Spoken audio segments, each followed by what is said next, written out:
마태복음 12장 주보에 나와 있는 것은 39절부터지만은 우리 38절부터 보겠습니다.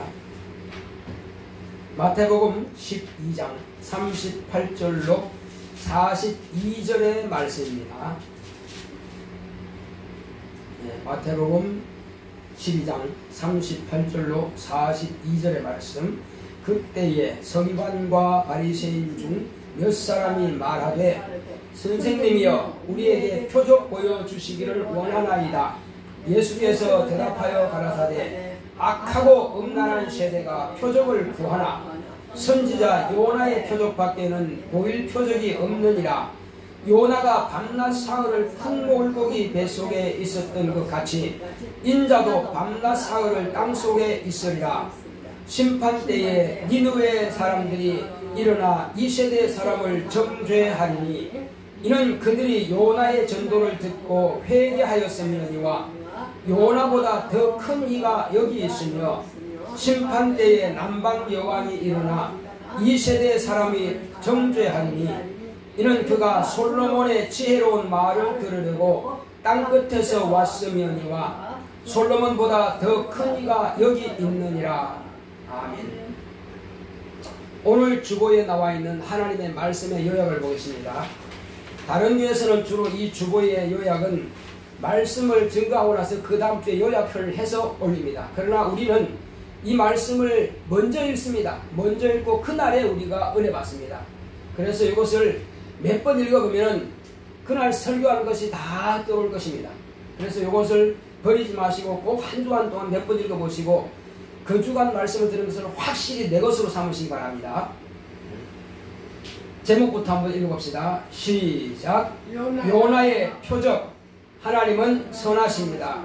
그가 아들을 통해 선을 행하셨다. 예수님은 나는 선한 목자라 하셨다. 선한 목자는 양을 위해 목숨을 버린다.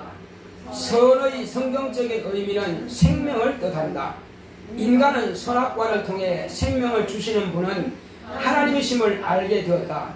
주님이 악한 세대라 하신 것은 아담같이 생명을 택하지 않는 세대라는 것이다.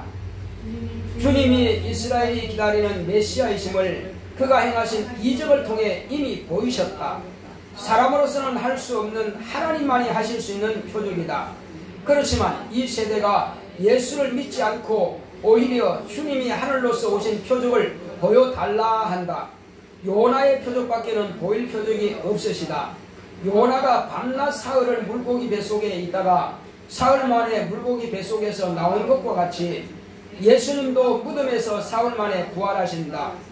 요나의 전도를 듣고 니느웨인들이 회개했는데 요나보다 크신 하나님 주님의 도를 듣고도 회개치 않으면 심판때에 니느웨인들이 이 세대 사람을 정죄할 것이다. 그뿐만 아니라 남방 여왕이 솔로몬을 만나려고 땅끝에서 황금과 보물을 싣고 와서 지혜를 들었다. 심판때에 솔로몬보다 크신 주님을 무시하는 이 세대 사람을 남방 여왕이 정죄할 것이다. 우리는 그들에게 정죄받지 않을 믿음이 있는가? 십자가와 부활하신 예수가 구원의 표적임을 믿자. 내 영혼아 예수의 부활을 믿자. 아멘.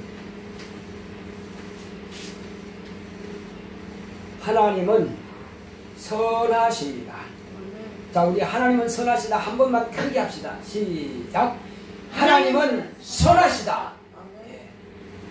그렇습니다. 하나님은 선하신 분입니다. 우리가 세상에서 선하다 하면 보통 어떤 개념으로 그 선하다는 말을 듣습니까? 한문으로 보게 되면은 착할 선자라고 씁니다. 착하다. 그러니까 이 사람 참 선하네 그러면 착하구나 그런 뜻이에요. 그런데 성경적인 개념은 그것을 훨씬 초월하죠. 율법대로 해도 세상 방법으로서는 착한 것입니다. 대한민국의 법대로 해도 세상으로 보면 착한 것입니다. 그러나 율법 100% 잘 지켜서 착하다 할지라도 천국은 못 갑니다. 세상에서 대한민국 법을 잘 지켜도 사람들 볼 때는 저 사람은 법 없이도 사는 사람이야. 아마 저 사람 같으면 다 천국 갈 거야. 하지만 아무도 못 갑니다. 그러면 여기서 지금 목사가 하나님은 선하시다 했는데 이 선하던 의미가 뭐냐 하는 것입니다. 그것은 방금 제가 설명을 드렸다시피 하나님께서 선하시다고 하는 것은 하나님은 생명이시구나. 제가 하나님은 선하시다 하면 여러분들은 하나님은 생명이시다 하는 겁니다. 바꿔서 하는 거예요. 하나님은 선하시다. 하나님은 생명이시다. 하나님은 생명이시다. 하나님은 선하시다. 그렇습니다. 아주 이 장단이 척척 맞아야 재미가 있는 겁니다. 자, 하나님께서는 선하시다 하면은 하나님만이 생명이시구나 하는 것을 알아야 됩니다. 그래서 그 생명이신 하나님께서 그 선을 가지고 아들에게 주셔서 아들은 그 선을 가지고 세상에 오셔서 그 선을 주셨다 이겁니다.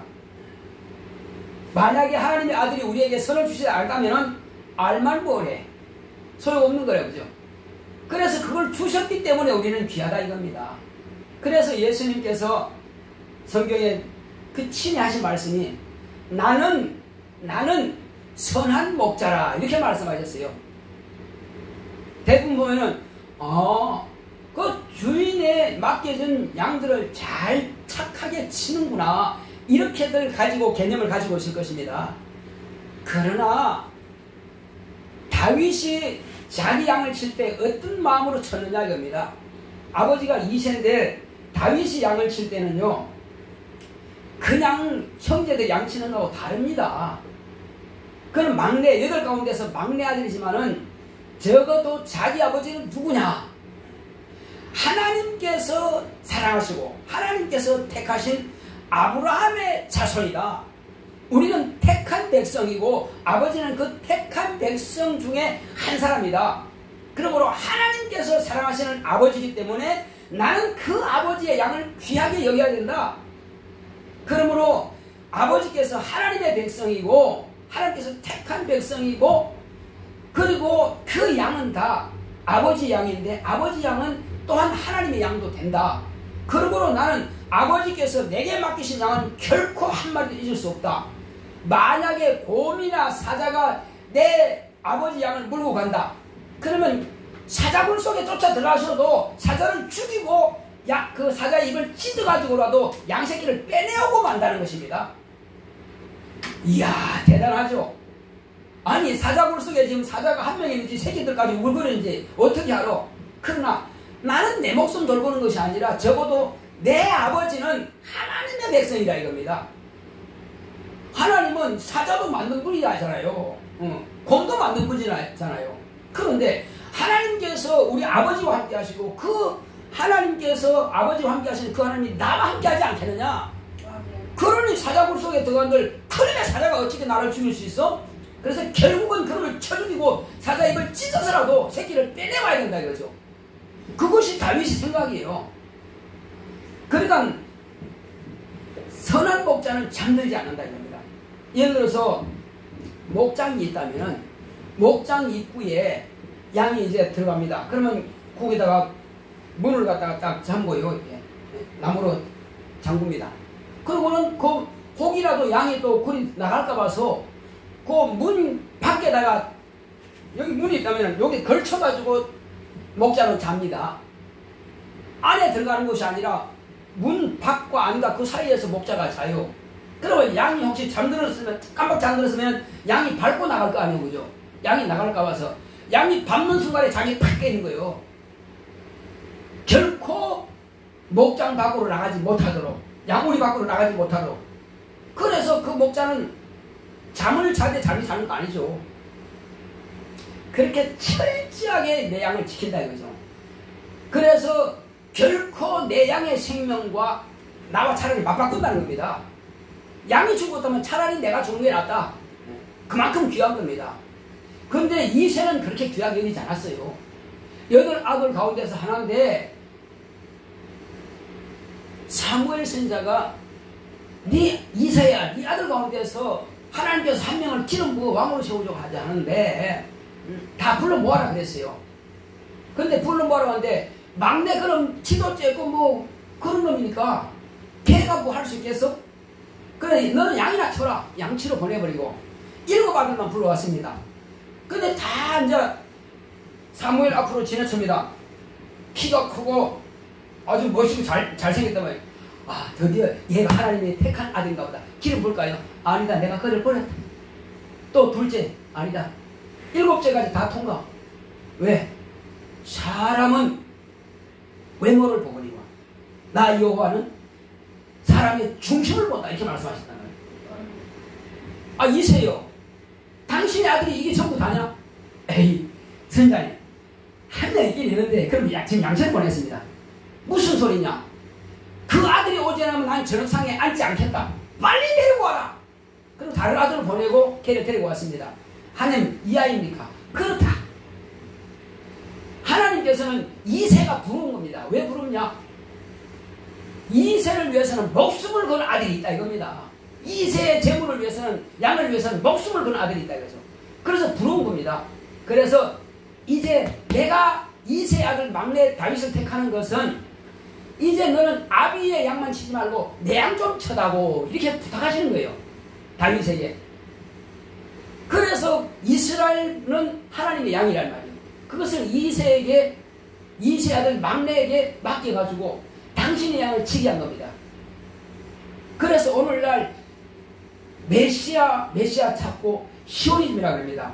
메시아란 말 뒤에는 꼭 시오니즘이 있습니다. 그 시오니즘이 뭐냐? 메시아가 그럼 뭐냐? 다윗 왕과 같은 그런 왕이 나오기를 기다리고 있어요. 아직도 이스라엘 그렇게 기다리고 있습니다.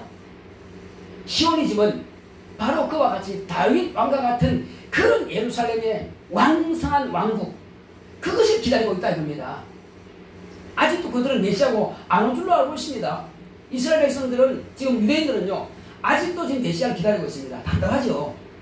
우리가 볼 땐 답답하죠. 왜? 다윗같이 용맹스럽고 겸손하고 회개할 줄 아는 그런 왕이 필요하다 이겁니다. 그리고 그 왕은 어떤 왕이냐?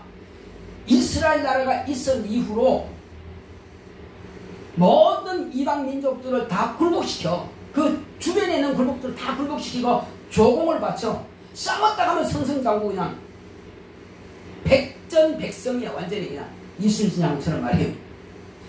자 그러니 이스라엘 백성들은 뭐 의기양양하죠. 내가 합니다. 왜 내가 하는 거냐? 나는 다윗의 자손 다윗의 왕을 모시고 있는 백성이야. 내가 이렇게 말합니다. 얼마나 당당하겠어요. 그런데 솔로몬 시대 지나고 나서는 완전히 둘로 쪼개지고 막 나눠지거든요. 전쟁을 막 패하거든요. 왜 그러느냐 이거죠. 자기 아버지 양을 지키는 것처럼 목숨을 다해서 이스라엘 백성들을 지킨 사람이라 이런 말이에요. 물론 사람이기 때문에 실수도 있습니다. 실수가 없으면 사람이 아니죠. 실수가 없으면은 하나님은 완전하지 인간은 완전하지 않습니다. 그냥 온전한 정도로만 인간답게 온전한 정도로만 그래서 인간이 죄도 있는 겁니다.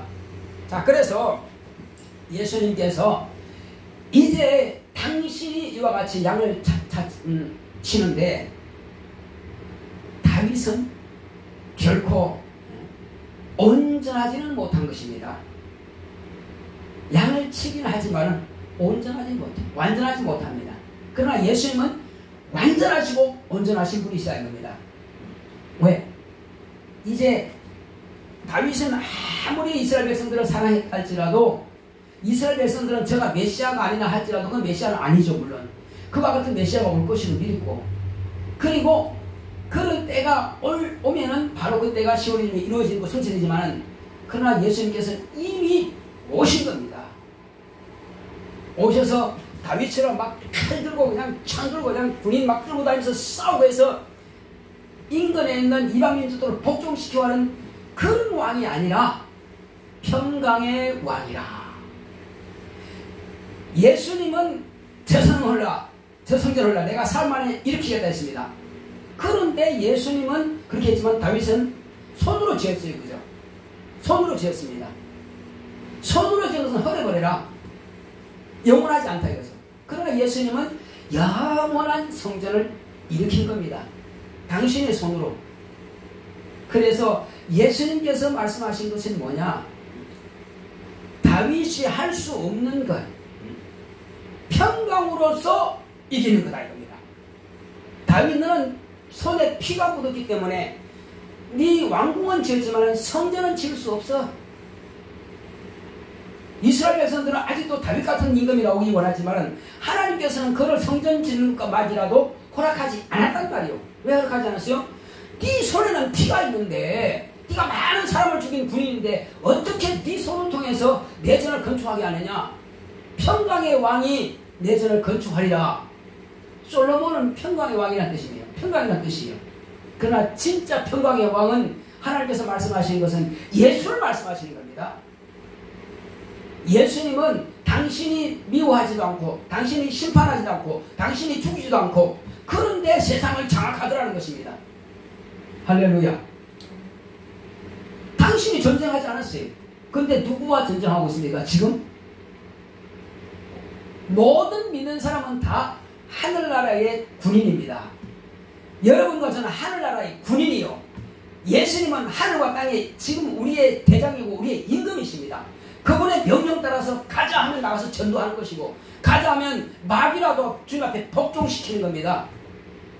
그래서 예수 하면 사람들이 뭐랍니까? 어둠의 자식이라 이겁니다. 어둠의 세상 세력을 잡은 자가 마귀죠. 그게 어둠의 자식이라.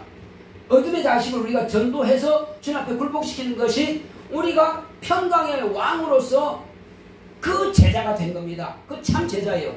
우리는 내가 육체는 죽임 당할지라도 영혼만큼은 마귀의 자식을 참아다가 굴복 생명으로 저를 쳐서 복종시킨다 이겁니다. 엄청나죠? 우리는 뭘 합니까? 총칼로 하는 게 아니에요.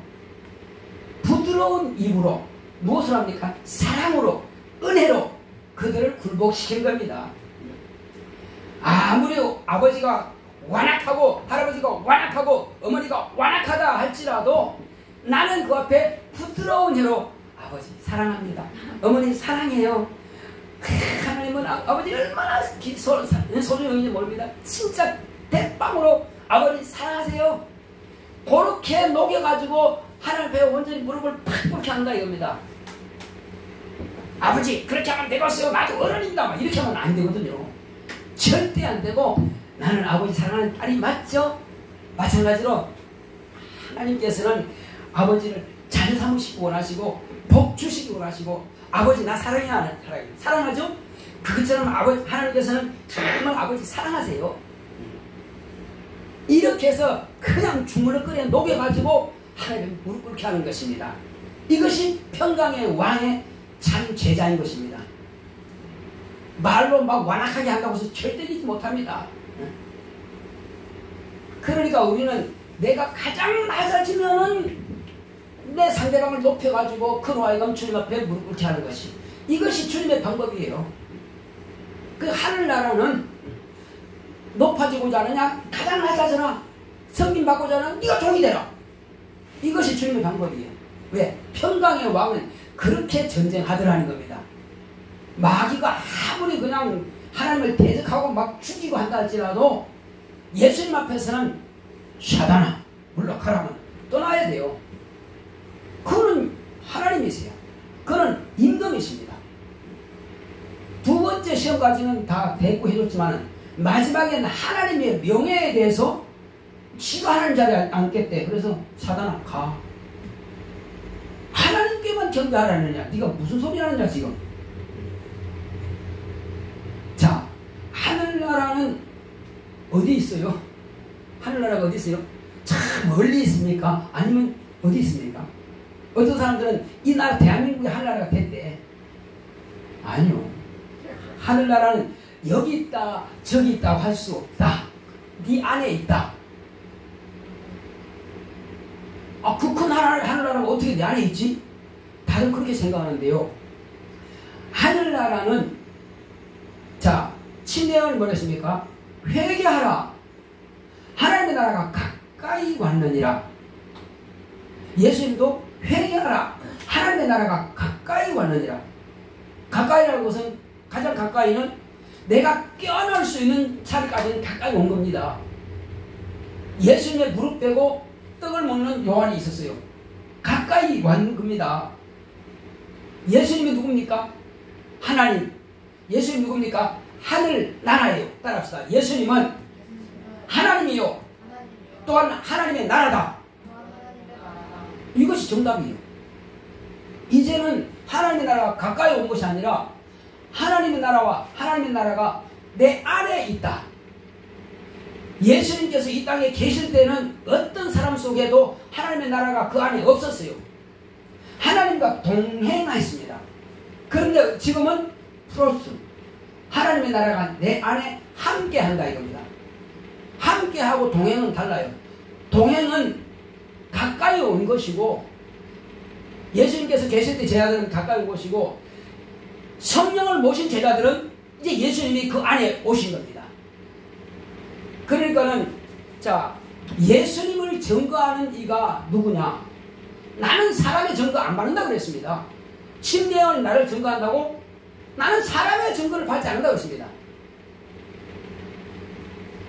베드로가요 너희들은 나를 누구냐 했을 때 뭐라 했습니까? 주는 그리스도시요 살아계신 하나님 아들이십니다. 오 참 똑똑하다. 어떻게 그걸 알았냐? 이렇게 말씀하신 것이 아니라 자 이것을 내게 알게 하는 혈육이 아니라 네 아버지 요한의 아들 네 아버지의 이름으로 네가 알게 된 것이 아니고 네 육체로 아는 것이 아니고 네 육체 지식으로 아는 것이 아니라 하늘에 계신 아버지께서 너에게 이것을 알게 하시는 것이다. 그리고 말하지 말아야 했습니다. 나를 지금 증거하지 말아야 했어요. 아무도 내가 그리스도인 것을 말하지 말아야 했습니다. 우리는 지금 예수를 증거하라고 그래 말라고 그래요. 하라고 그러잖아요. 목사님이 증거하라 그러는데 그때 예수는 제자들한테 말하지 말아야 그랬어요. 너희들은 그렇게 고백했다 할지라도 침례 요한도 나를 증거했다 할지라도 그들이 안 바뀌어야 되거든요.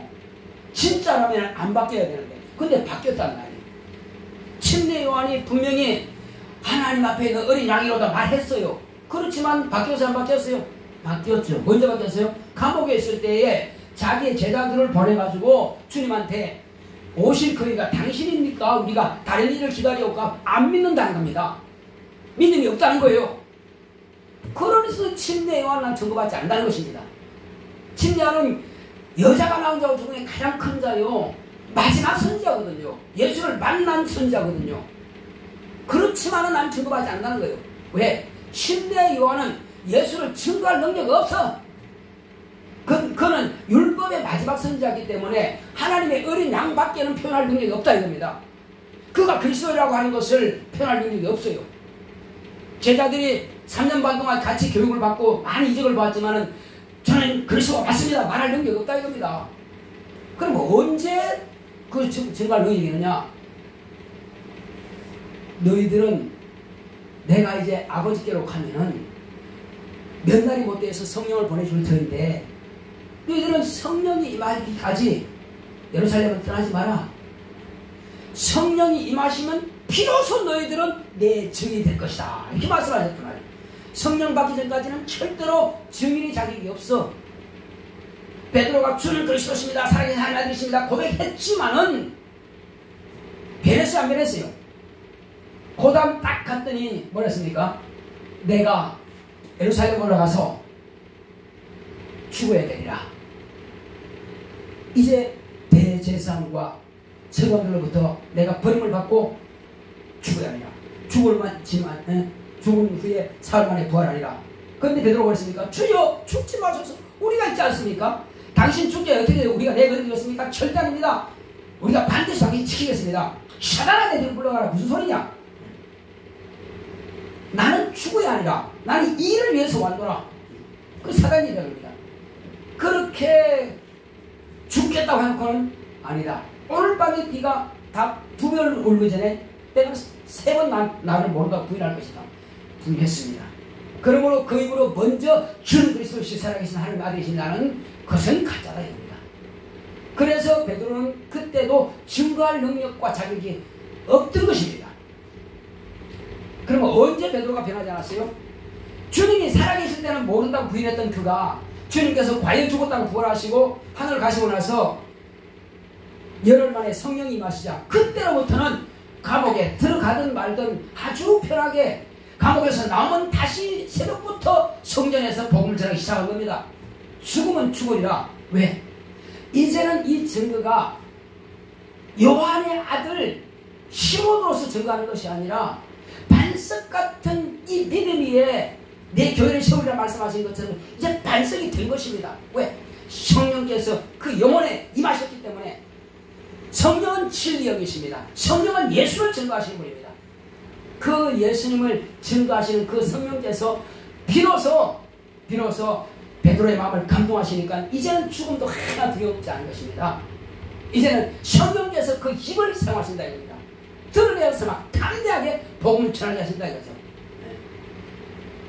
그래서 사람들이 막 방언을 하기 시작하니까 어떤 사람들은 어이구 저 사람이 낮술에 취해나 보다. 우리가 지금까지 알아듣지 못하는 개구리 소리 같은 이상한 소리 하네. 이 방언입니다. 근데 어떤 사람들은 아니 우리는 로마에서 왔고 우리는 저 이집트에서 왔고 우리는 바데 메대에서 왔는데 우리가 각각 난 곳 방언으로 그 나라 언어로 듣는 것이 이게 웬일이냐. 저 사람들은 다 갈릴리 사람들 아니냐. 500명이 다 갈릴리 사람들이거든요. 저 갈릴리 사람들이 어째서 우리가 난 곳 사람들의 그 말로 다 말하고 있느냐. 신기하다. 베드로는 지금 자기 혼자 방언하고 있는데 10개국에서 와서는 10개국의 사람들이 각각 자기 나라 말로 듣는다 이겁니다. 이상하죠? 내는 지금 방언으로 하고 있어요. 근데 듣는 사람 귀가 그렇게 들린다 이겁니다. 그래서 듣는 사람들은 방언 통변으로 듣는 것입니다. 그 사람들은 영감이 있는 사람이에요. 그 사람은 정말 하늘나라를 사모하는 사람들이요. 주님께서 귀를 열어주시니까 그 방언이 자기 나라 말로 또 깨닫고 듣는단 말이에요. 근데 세술에 취했다. 이 사람들은 저 사람들이 미쳤다 이렇게 보는 사람들이란 말이에요. 미쳤다 보는 사람하고 아 하나님이 저런 언어도 하게 하시네. 이 사람들하고 벌써 영감이 달라요. 그러니까 그렇게 영감이 다른 사람들은 자기 나라 언어로 자기가 통변을 듣고 저 사람들이 미쳤다 하는 사람들은 그냥 낮술에 취했다고 보는 겁니다. 달라요. 똑같은 현장을 보는 게 달라요. 자 그런데 베드로가 자리에서 벌떡이 드러나더니 부형들이여 형제 자매들이여 너희들이 왜 이상하게 여기느냐. 선지자 요엘이 뭐라 그랬느냐. 말세에 내가 내 남종과 내 여종들에게 내 영을 물붓듯이 부어주리라 하지 않았느냐. 요엘서가 길지 않습니다. 아주 짧아요. 베드로는 그 요엘서를 가지고 지금 이렇게 말씀을 전하기 시작합니다. 근데 요엘서 다 읽어봤거든요. 늙은이들은 자 꿈을 것이고 젊은이들은 환상을 볼 것이다. 그렇게 하면서 요엘이 말한 대로 성령께서 그들에게 임하시면은 이와 같이 방언도 하고 환상도 보고 하나님의 영감을 가지고 하나님의 나라를 알게 된다는 것입니다. 그리고 자 너희들이 버겁는 자들의 손을 빌려서 그들에게 내어준 나사렛 예수가 너희들이 그를 죽였지만은 하나님께서 그를 다시 살리사 이제 하늘을 보좌에 앉히셨느니라. 그리고 그가 약속하신 대로 아버지께 받아서 너희들이 지금 듣고 있는 이 방언을 하게 하시느니라 하니까 우리가 살인자가 됐구나. 이야 그러면 어떡하냐. 죽었구나 하고 형제들아 어떻게 알고. 이제 그렇게 말하니까 시몬 베드로가 말하니까 그래 너희들이 다 몰라서 그렇게 한 줄 안다. 그러므로 너희들은 회개하여 각각 침례를 받고 죄사함을 얻으라. 그러면 하나님께서 너희들을 새롭게 하실 것이다. 우리가 받을 이 성령을 너희에게도 부어주실 것이다 하니까 모두가 다 주여 하고 막 회개하는 겁니다. 회개하니까 갑자기 다 그냥 3,000명이 막 성령 받습니다. 성령 받은 사람들이 이쪽으로 하니까 다 친해주는 겁니다. 하루에 제자의 수가 몇 명? 3,000명. 왜? 그들은 다 유대인이니까, 그들은 다 율법을 알았으니까 율법을 예수만 딱 집어넣으면, 예수의 피공로만 딱 집어넣으면 뒤집어지는 거거든요. 이방인들은 하나님이 뭔지 죄가 뭔지 다 가르쳐줘야 돼. 율법이 뭔지 가르쳐야 돼. 그래요. 우리는 처음부터 그걸 배웠거든요. 그래서 우리가 죄인 줄 알았단 말이에요. 그러나 그들은 자기들이 의인인 줄 알았는데 아니었구나. 예수의 피가 필요하구나. 그래서 예수의 피 뿌림으로 내가 제사함받은 것을 알으니까 예수 믿어야 되겠다. 고백하는 순간에 다 성령 받는 겁니다. 그냥 성령을 부어주시는 겁니다. 성령 받으시니까 침대 줘라. 물과 성령으로 거듭나지 않으면 하늘나라를 유업을 받지 못한다 말씀하셨단 말이에요. 그러니까 성령 충만히 받으니까 다 제자가 되는 거예요. 그게 첫 번째요. 그 다음에 또 복음 전하니까 그날은 뭐예요? 더 많은 수가 모였습니다. 5,000명. 그 다음에 또 모이네. 이제는 그 수가 못 세겠다. 수를 셀 수 없는 사람이 다 제자가 되더라는 것입니다. 어마어마한 역사가. 그러니까 12제자가 한 명 더 플러스 됐죠. 가룟 유다는 이미 자기가 자살했기 때문에 한 명을 또 뽑아가지고 12명 세웠습니다. 12명이 다 침례 준다 할지라도 그 시간이 부족할 정도입니다. 살기 위해서 그렇게 막 구름대같이 몰려오는 겁니다. 그게 정상이에요.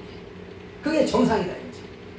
자, 그런데 그렇게 돼야 되는데 지금 예수님께서 이 시대에 딱 보니까 어떻습니까? 사람들이 서기관과 바리새인 중에 예수님께서 뭐라고 말합니까? 자, 선생님 우리에게 표적 보여주셔서. 제가 볼 때는요, 예수님께서 하신 일이 하나님이 아니고서는 저렇게 할 수 없다. 저는 확실히 하나님이다. 저는 하나님께서 보내신 독생하신 하나님이 아니고서는 저런 일을 할 수가 없다는 것을 지금 제가 봐도 알 수 있는데, 이들은 안 믿으려고 마음으로 작심하지 않고는 이렇게 할 수 없다 이겁니다. 그러니까 내가 지금까지 다 보여줬는데 뭘 더 보여줘? 내가 조물주인 것을, 내가 창조자인 것을 다 보여주는데 뭘 더 보여주냐? 그렇게 말하지 않고 이제 끝으로, 이제 내가 보여줄 것은 다 보여줬으니까 끝으로 한 가지밖에 안 남았다. 뭐가 남았어요? 요나의 표적만 남았다는 것입니다. 그러면 예수님께서 보여준 표적이 뭡니까? 자, 먼저는 사단을 물리쳤다 이겁니다.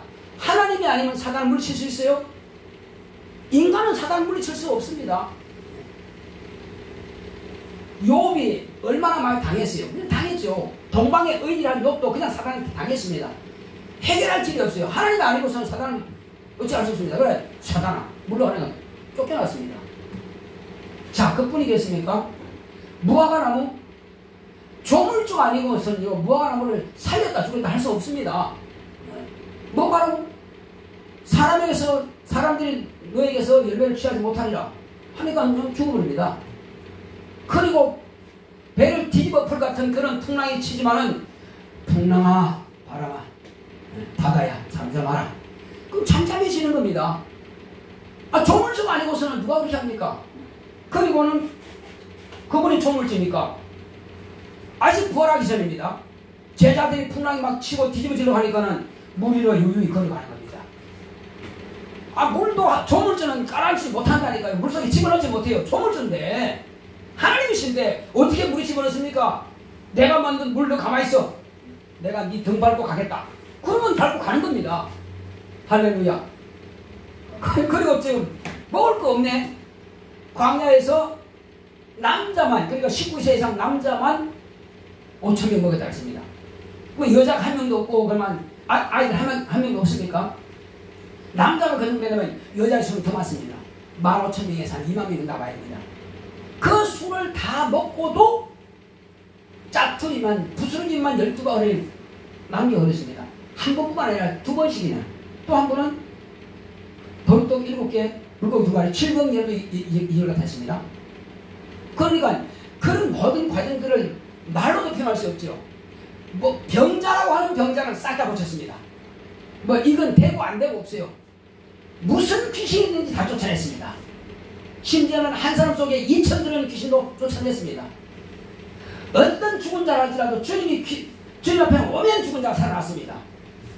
하나님이 아니고서는 어떻게 그렇게 가능합니까? 그러니 그는 하나님이요, 그는 그리스도 인간을 구원한 구주인 것을 이미 다 보여주셨는데도 불구하고 지금 여기 서기관과 바리새인은 당신이 하늘로부터 왔다는 표적을 원래 보여달라고 하니까 기가 막히죠. 그래서 내가 마지막으로 너희들에게 보여줘서 이미 다 보여줬으니까 더 이상 끝으로 보여줄 것은 이거밖에 없다. 그 요나의 표적이 뭡니까? 요나가 밤낮 사흘 동안 물고기 속에 있다가 이제 물고기 속에서 나왔어요. 그 모든 과정은 내가 설명하려면 시간이 부족해.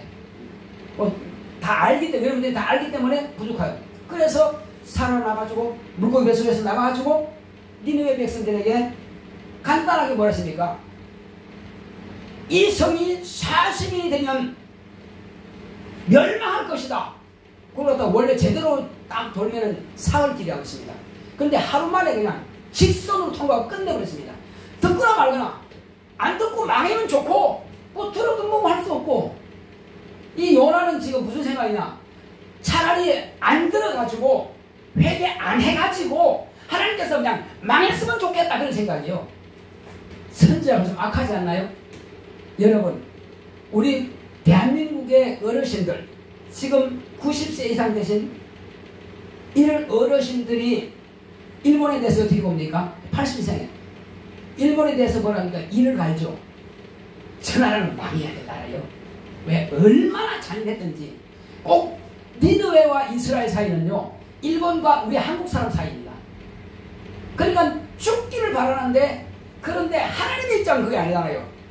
저도 내가 만든 백성이고, 다만 저들이 워낙 음란하고 워낙 더럽고 워낙 타락했기 때문에 이스라엘 백성들의 심령을 더럽힐까 봐서 이젠 쓸어버려야 되겠다. 도저히 더 이상 남겨두면 안 되겠다. 그렇지만은, 그러나 저들에게 꼭 기회는 필요하지 않느냐? 법정에 가서 살인 강도를 할지라도요, 변호사는 필요합니다. 자기를 변호할 수 있는 많은 그런 기회는 필요한 겁니다. 그들에게 기회 주기 위해서 선자를 보냈는데, 선자는 오히려 엉뚱한 데로 갔다 왔대요. 그래서 하나님께서 그 배를 뒤집어가지고 다시 물고기 뱃속을 통해서 그를 옮긴 겁니까? 네. 그래서 그가 한마디로 간단하게 하룻길을 갔다 오면서 40일 만에, 40일 되면은 이 성은 완전히 멸망하리라 하고 끝내버렸습니다. 그리고 높은 산에 가서 이 성이 언제나 멸망하느냐 하고 기다리고 있어요. 멸망하기를 기다리고 있습니다. 그러나 하나님께서는 가만히 보니까는 왕으로부터 시작해서 모든 어린아이까지, 할머니, 할아버지, 남녀노소 할 것 없이 짐승까지 다 금식시켜버립니다. 왕이. 금식하고 베옷을 입고 거름더미에 앉아가지고 죄를 뒤집어 쓰고, 하나님 우리가 잘못했습니다, 하나님 살려주세요 이러고 있네. 그 하나님 어떻게 하겠어요? 그러면 살려줘야 돼요? 어떻게 돼요? 요나 생각대로 죽여버려 어떻게 해야 돼요? 살려줘야겠죠? 하나님 입장이란 말이에요. 하나님께서 멸망 안 시켰어. 가만히 보니까 이제 요나가 이제 햇빛이 잠깐 내리치니까, 아이고 차라리 죽는 게 낫겠다. 아직도 하나님이 멸망 안 시키네. 하나님께서 그래 불쌍해가지고 박넝쿨을 올려가지고 나무 위에 올려가지고 시원하게 해주니까는, 야 그거 참 박넝쿨 좋다. 박넝쿨 보고 신경린 거예요. 근데 그 다음날도 어떻게 했습니까?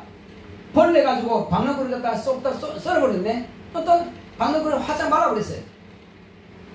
차라리 죽는 게 낫겠습니다. 이렇게 더 못 살겠습니다 하니까, 요나야 너는 하룻밤에 났다가 이 죽는 박넝쿨도 네가 그렇게 아끼는데 하물며 천수를 분간하지 못하는 저 니느웨 백성들이 그렇게 망해서 좋겠냐?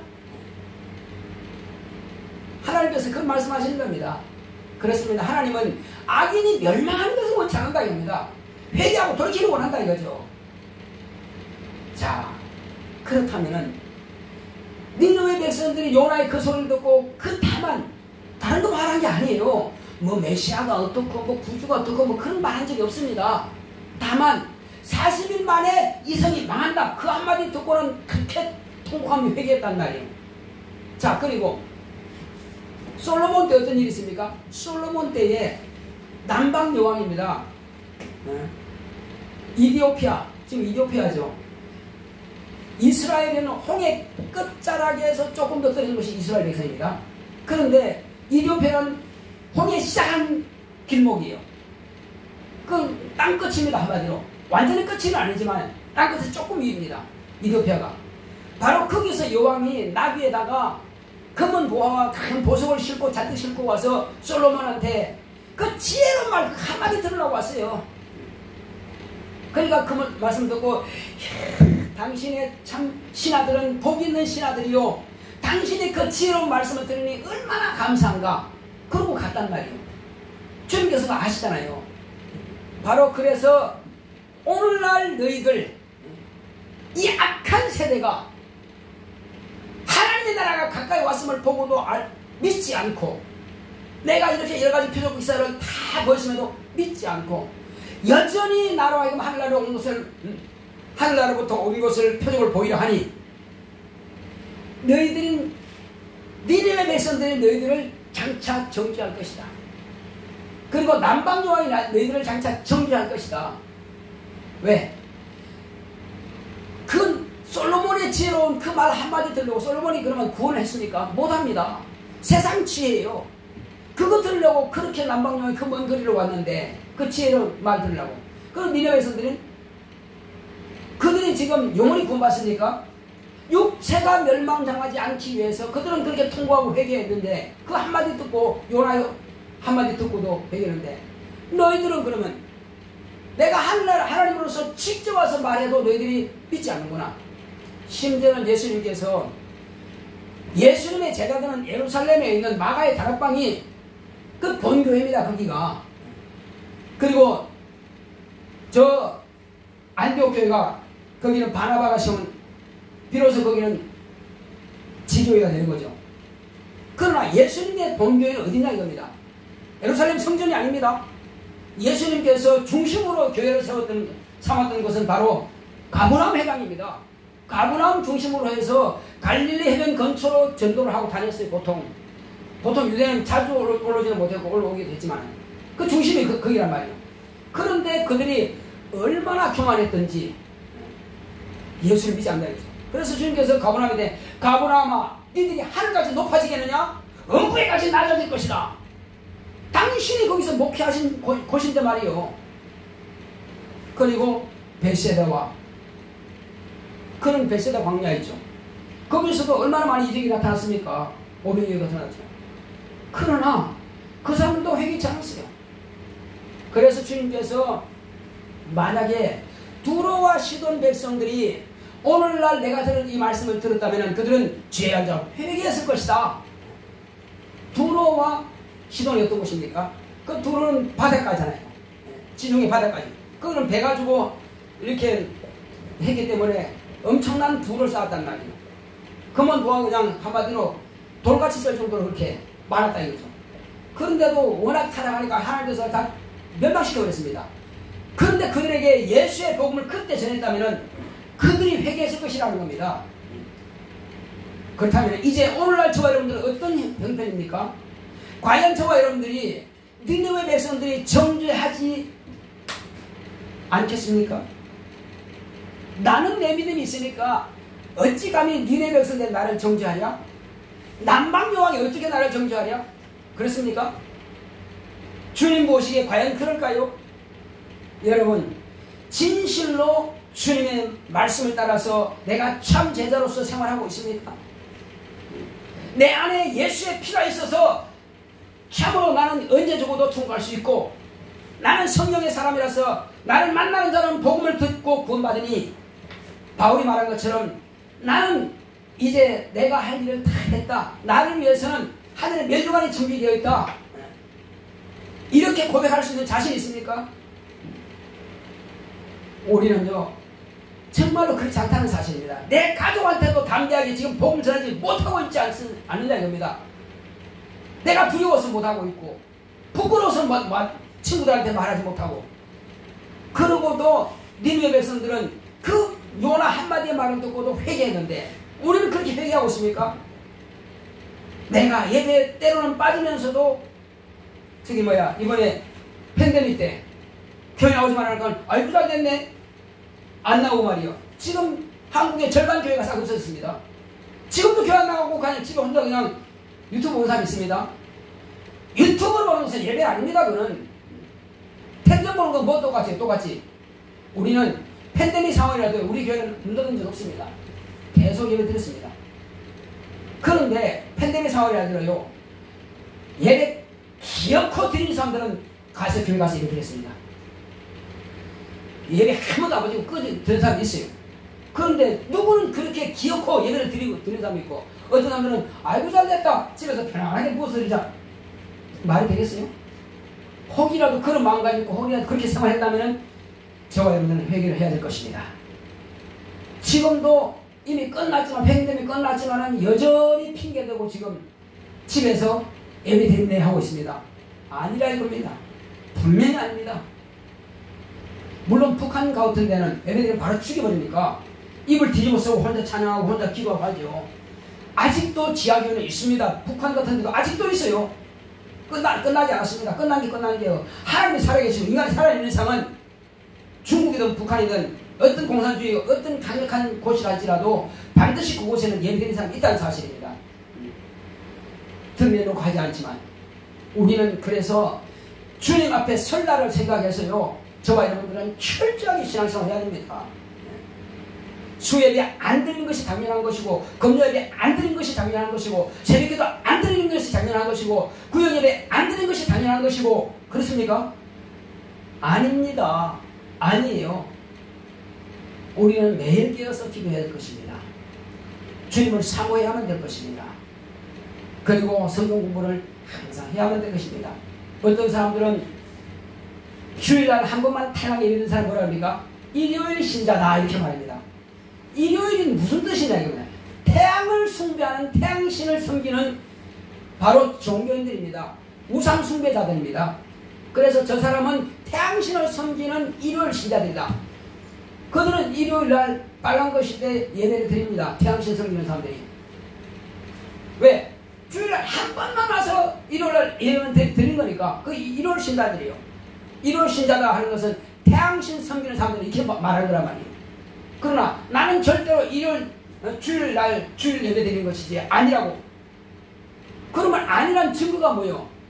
수요 예배 드리죠. 금요 예배 드리죠. 새벽기도 하죠. 그리고 구예배 드리죠. 그래서 나는 절대로 일요일 신자가 아닙니다. 나는 태양신 섬기는 사람이 아닙니다. 말할 수 있다 이거죠. 근데 그거 안 하고 주일날만 탈락 예배 한번 딱 드리고 끝! 그러면 그 사람들은 그렇게 말해도 변명할 여지가 없다 이겁니다. 당신은 보니까 일요일 한 번만 교회가 돼. 그러니까 일요일 신자 맞네. 할 말이 없다 이겁니다. 그럼 주님 보실 때 뭐랬습니까? 그래 그 사람이 너한테 하는 말이 맞다 이겁니다. 그럼 기가 막히는 겁니다. 사람한테는 변명할 여지 있지만 주님께서 그렇게 말씀하신다면 끝난 겁니다 이게. 그래서 우리는 정신 차려야 됩니다. 정말로 거리가 멀고 학생들이기 때문에 부덕이 또 군인들이기 때문에 못 나온다 하면 혼자라도 그렇게 기도하셔야 됩니다. 혼자라도 나는 혼자 개척했다 생각하시고 혼자로 해야 됩니다. 그게 정상이라 이겁니다. 그 정상. 일요일 신자라고 말하지 그런 말을 안 들으려면은 니느웨 백성들로부터 정죄받지 않으려면은 또 남방여왕으로부터 정죄받지 않으려면은 기본적으로 그들이 생각하는 것보다 초월해야 됩니다. 나아야 된다 이겁니다. 그들보다 못하면 그들이 우리 정죄한다는 사실입니다. 변명할 여지가 없습니다. 이 시간 기도합니다. 기도할 때 주여 나로 하여금 일요일 신자가 되지 않게 하시고 내 안에 분명히 예수의 죽음과 예수의 부활의 증거인 성령께서 와 계신다면 성령의 도구가 되어서 내 입이 예수를 증거하고 내가 내 자신을 증거하는 영적 생활을 하겠습니다. 지금부터 철저하게 말씀을 따라 순종하겠사오니 나로 하여금 내가 생각 품은 것을 다시 거스르지 않게 하시고 이제는 그 말씀을 따라 살겠사오니 인도하시고 박수하십니다. 고맙고 감사하신 아버지 하나님 감사드립니다. 하나님 아버지여 이제는